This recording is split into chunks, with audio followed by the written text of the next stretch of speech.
Hey everyone. Please support what I do to help keep Greyhawk alive by subscribing to the channel. Also, please consider becoming a channel member to get early access to videos, exclusive live chats, quarterly adventure modules, and more. Thanks, and enjoy the show. So I was thinking about realms that are either dominated by or ruled by demi-humans, and I wanted to talk about that today on Greyhawk Ragnar.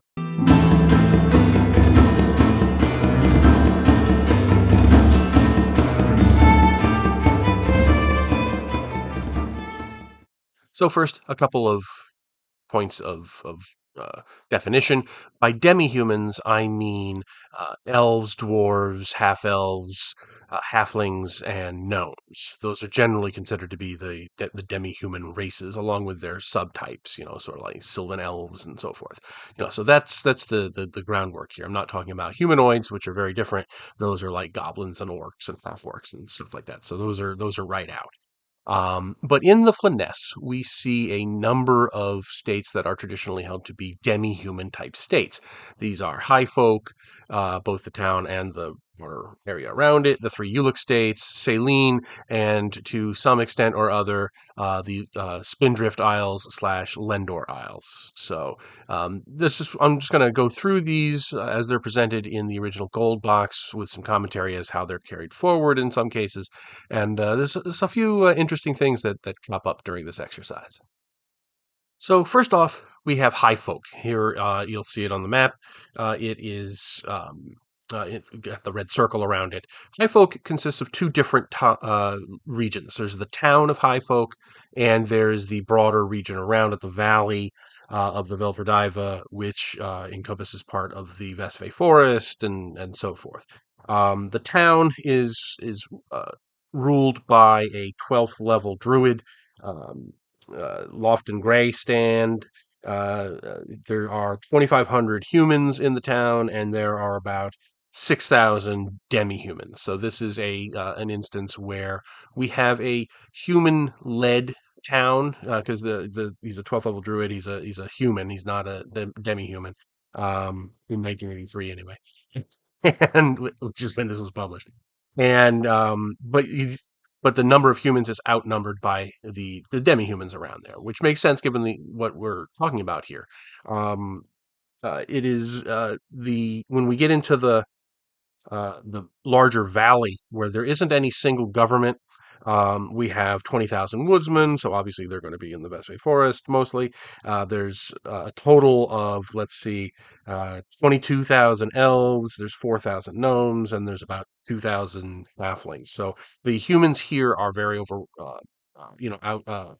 There are more demi-humans than humans in this place, but they seem to live in harmony and accord. Where they talk about the word of a gnome prince, a village elder, or the earl of an elven community is listened to with as much respect as each other. So that's very you get a nice idea that this is kind of almost an anarcho.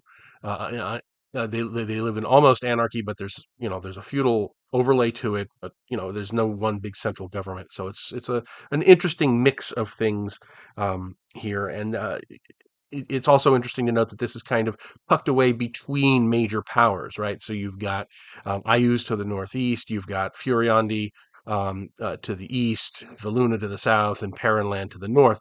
So it's kind of a no man's land that kind of maintains its independence. Kind of by virtue of just being out of everybody's way. Nobody really needs to go there except if you're traveling to Perrinland, and even then you can travel through because Perrinland is not an imperial power. They tend to deal more with trade and merchants, and of course their famous mercenaries that they sell out to all the lands of the Flanaess. So first up we have Highfolk, and it's ruled by the town is ruled by a human, but the humans overall are outnumbered, and that's what you would expect to see in a lot of these sorts of places. Now we're going to move on to the three Ulek states, which is these are kind of much more what you would imagine demi-human realms are like, because they do have a single central government. Each one, they're dominated by a particular type of demi-human. Each one. So it's a little bit different setup than we saw in Highfolk. We're starting off with the Duchy, which is the northernmost one. The Duchy of Ulek is the elven realm of Ulek, right? So you've got um, uh, uh, Noble Radiance, the Duke of Ulek, Grenowin, who is an elf. He's a fighter magic user. This place has got 15,000 humans and only 12,000 elves. Plus, there's 4,000 gnomes. So here we have a situation where the number of humans does in fact outnumber the number of elves in what's generally held to be an elven realm because it's got an elven leader, and it was separated from Kaoland specifically because the demi-human population didn't like Kaoland's imperial aspects, its imperial um, warmongering.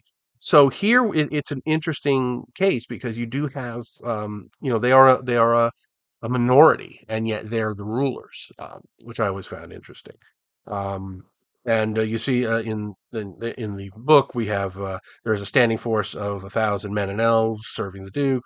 It's cavalry and other medium and elvish light infantry, elvish light cavalry, and a lot of elven archers in there. So it's many of the human inhabitants of the land are partially elven, and the remainder are well disposed to demi-humans. Um, which is an interesting thing. When he says the many of the human inhabitants are partially elven, I wonder, does that mean half elves, like 50-50, like we see in the player's handbook, or does that mean that somewhere along the line, most of the humans have some uh, ancient ancestor who was an elf, so you could be like 1/4 or 1/32 or whatever, part elven and have like little traits and stuff, or are they straight out half elves? They don't really talk about it, and they don't really say whether or not the half elves are counted as among the elven or the human population. So that's an interesting little quibble on the demographics there. But here we have um, uh, demi-human leader and outnumbered demi-human population, which is I thought is a interesting tidbit. Next up, we have the County of Ulek, which is primarily made up of gnomes and halflings. Uh, Although this is a weird example because although it's generally held to be a demi-human realm, quote unquote, it is very much a human realm in terms of its government and population. The leader is Lewin, the Count Palatine. He is a 13th level druid, so he's a human. And although if this had been published later, when elves could halflings in theory could become 13th level druids. He'd have to have a 19 wisdom, but in the later in the later living Greyhawk Gazetteer, he's explicitly said to be a human. Although I don't consider that to be part of the prime canon. It's certainly canon. It's certainly a good place to go when there are little questions like that need answering. So anyway, he's a uh, 13th level druid, so he's a human. There are 25,000 humans in the county, and there are only 5,000 gnomes and 4,000 halflings. So the demi-humans in this supposedly demi-human realm are vastly outnumbered by the humans, which I always found was an interesting thing. Another interesting thing about this that a lot of people don't realize is that the county's borders go across those mountains. You can see that there's like in the eastern corner there's the thin range of mountains, and then there's the Sus forest. The county actually goes over those mountains and goes adjacent to the forest. So that never really occurred to me until I read it carefully in the text. Because it's the obvious thing would be for the border to stop at the mountains, but in this case it doesn't. So I always thought that was interesting. And because they're adjacent to the Lort Mill Mountains, they've got a lot of copper and silver and gems and stuff like that in terms of their resources. So I always thought this was an interesting case because like I say, this is supposed to be a demi-human realm because they're actually called the demi-human realms of Ulek. But in a lot of cases, they're really human realms with a relatively high demi-human population, which is kind of a different thing. Next up, we have the Principality of Ulek, which is the final one of the three Ulek states. This is the dwarven one. So we've had elves, gnomes and halflings, and now dwarves. Um, this is rare because in the text of the description in the gold box gazetteer, they actually um, talk about the demographics here. So in the little numerically, it says that there are 30,000 plus humans, 18,000 dwarves. I'm sorry, 27,000 types of dwarves, and then there's also gnomes and halflings. But the first sentence in the description says dwarves and other demi-humans are more numerous than are humans, except in the city of Gryrax, where the larger folk are about twice as common. So that kind of contradicts what the numbers say, because we don't have numbers of gnomes and halflings, but for them to be um, more numerous overall, there would have to be at least 2,000 of each. Um, which is weird that they didn't just give us the numbers. So, but it's an interesting thing that points out the ambiguity in some of these numbers. If an entry just says halflings and it doesn't give you a number, well, what's the cutoff for putting a number in? We see in some places there are numbers as low as 2,000 that have a number listed, or it says few or whatever. But in a lot of cases, it doesn't bother to do that. So it's just an interesting weirdness about the demographics in here. They're even the numbers are sometimes suspect. And one of the interesting things about the Principality of Ulek is that it used to also rule the Pomarge, which is that big peninsula off to the east. And then the human population of the Pomarge rose up against the prince and threw the dwarves out. And the dwarven prince didn't really mind, really. He kind of accepted it with good grace, and then even tried to help those humans when the Pomarch was invaded by the humanoids from the Lortnell Mountains. So, there's a very complex, almost paternalistic um, relationship between the Principality of Ulek and the Pomarch population. So I always found that interesting. Um, so this is in this particular case, we see a very high population of humans, but according to the text, they're still outnumbered, not necessarily by the dwarves, but by if you count the gnomes and halflings as well, then they're a minority. It's an interesting way they have this set up here, where the humans are there for their sailing skills. That's why there's so many of them in the city, in the capital city, because that's also the headquarters of the fleet. And humans make better sailors than dwarves, apparently. Um, so this is another interesting case where, yes, it's a demi-human realm, and yes, the demi-humans overall have numerical superiority, but in this case, the humans are still a plurality, and even though there's a demi-human ruler here. So another interesting case, and we're seeing all these kinds of different variations on what it means to be a demi-human realm, and this is yet another way you can define that. Next up, we have probably the most famous example from the Flanaess, which is the Kingdom of Celene. This is an area that has long been ruled by the elves, um, and is quite isolationist. And this isolationism even carries forward into the Greyhawk Wars and beyond. And in fact, there is an almost secret society within it later on, called the Knights of Luna, which uh, basically wants to undermine that policy of isolationism and bring Celene more actively into the events of the Flanaess. They are allied with the three Ulek states because of they're so close to them geographically and ideologically. They allied with Celene to drive out the humanoids from the Lortmill Mountains, which are right there. And so you really get a sense of this as a kind of idyllic Fey type realm. We do get a glimpse of it in one of Gary Gygax's books, um, Saga of Old City. No, I'm sorry, Artifact of Evil, and it's so it's an interesting thing. Is exactly what you would expect an elven realm to be. It's ruled by Yolande, who is a elvish fighter magic user. There are 20,000 humans in the place, as well as half elves.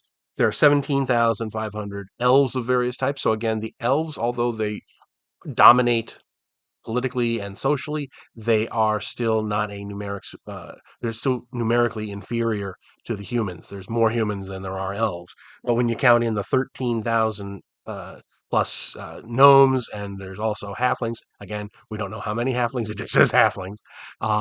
So demi-humans are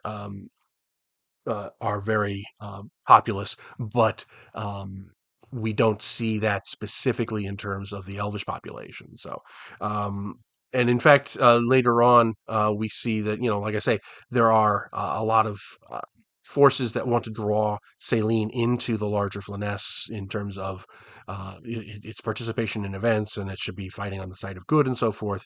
But they're always they're almost under siege from the evil creatures that are coming in from the Sus forest, and ultimately from the Pomarge. So they're kind of distracted with that kind of warfare. So anyway, like I say, this has always been one of the premier demi-human realms in the Flanaess, and it's always interesting to see this. And it's really interesting to take a look at the numbers, because yes, elves are there, but they're still a minority, which is another example of this. And last on our stop is the Spindrift Isles. It's interesting to note that all the other demi-human areas that we've talked about have really been clustered together, either around Valuna or around the Lortmill Mountains, right? There's the Highfolk and all that, and then there's that line of the Ulek states, and then there's Celene. They're all very geographically compact. But over here, way off to the east, across the Erde Sea, we have the Spindrift Isles. And for those of you who are only familiar with the later material, these are later called the um, Lendore Isles. And the reason for this is, let me take this chronologically here. In the 576 era, which is what we're looking at here, they're called the Spindrift Isles. There's two different groups of islands. There's Lendore Island, that's the big one to the south that has that bit of forest on it. And then there are the Spindrift Isles are the ones to the north of that. There's a whole cluster of them, and those islands are ruled by elves, and they're very isolationist, kind of like Celene is, and they kind of let the Lendor Isle humans kind of be, and they are off doing their own thing. But in 583, the elves decide, okay, it's time for us to take over everything. They conquer the Lendor Isle and kick out almost all of the humans that are there. And the only ones that are allowed to remain are like laborers and fishermen and so forth. Um, and it's base, and then they wreath the whole thing in this ring of vapor and cloud that is really impenetrable unless you're an elf. And I have a lot of feelings about this. I don't like this direction. This is one of the few things that was in From the Ashes that I really didn't like, where they basically ruined Lendor Isle, because Lendor Isle was the setting for all of the L series of adventures, right? So Assassin's Knot and all those things, the L series. And now, yeah, as of From the Ashes 583, all that is kind of just gone. It's wrecked, and I really don't like that. Especially since this was, these were this was supposed to be its own little sub campaign within the larger Greyhawk campaign, and it just rubs me the wrong way that they did this.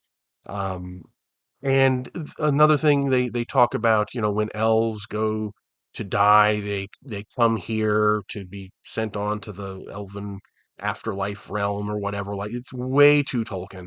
With everybody, with the elves going to Valinor and stuff. It's all, just everything about it is just screams just insincere and contrived. And I am really not a fan. But in terms of it being a demi-human realm, we see obviously the elves are, have taken over the whole cluster of islands. They're said to be ruled by a number of elven mages, and they're served by high priests of Celene, of the Seldarine, and so forth. So we have, and then they have like lords and elven lords and so forth. One of the things in the Living Greyhawk Gazetteer, and again, take that with a grain of salt, but they talk about like humans aren't even allowed to speak to the elves because they can't master the language and so forth. It's a very bizarre take on the idea of an elven realm, and it really also stifles opportunities for play because I mean you can't even travel there unless you're an elf, and there's like this basically elven totalitarian state that like oppresses humans and so forth. It's weird, but um, in terms of what it was like uh, in 576, we have 30,000 humans and demi-humans, many in the Northern Islands, and only 1,500 in Lendore Isle. So, and Lendore Island also has a lot of orcs and kobolds. And so they're two very different places geographically and socially and culturally. So they needed to take over Lendore Isle, in game, it's probably um, explained by the magic that they needed to continue, for their religious uh, um, the religious worship and the cult centers and so forth. It's probably has something to do with that they needed that big island in order to continue the work. Um, but from a storytelling and gaming perspective, I'm not a fan of the direction they went with in this. There we are. And one of the things that I should also note is that just because these 5 or 6 countries are the only ones that are officially designated as demi-human kingdoms and realms, that doesn't mean that there aren't other semi-autonomous regions within the Flanaess that have their own demi-human populations that are pretty well semi-autonomous, as I say. Like we see that in the Erde Forest, we see that in in a lot of the hill lands and mountains and so forth. There's also the Iron Hills has the big dwarven king there. Although it's not listed as its own, it's a recognized kingdom because it's technically within the borders of other states. It's still the authority of the Dwarf King is recognized by all the people around it. Like Iron Gate and Sundi and so forth. So you get to see all these. There are these other demi-human um, political entities, even though they're not on the level of a Celene um, or a Ulek or whatever. So they don't. I couldn't. I don't want to give the impression that this is all there is because there are also other ones that are just not given the status of independent nations um, because they're within the recognized borders of other states. And it's also true that there are demi-human rulers of other states that are just regular human states. And there's obviously lots of demi-human populations inside almost all of the regular nations that are listed in the guide. So anyway, hope you enjoyed this little trip through a demography of the demi-humans. And let me know what you think in the comments. Hope you're having a wonderful day and stay safe from Pinkertons. Thanks for watching today's video. Please remember to hit the like button and subscribe to the channel. Below you'll find links to my Patreon, which helps make these videos possible. You'll also find the web store where you can buy my books, and my blog where you'll find all sorts of free downloads and other articles. Thanks, and have a great day.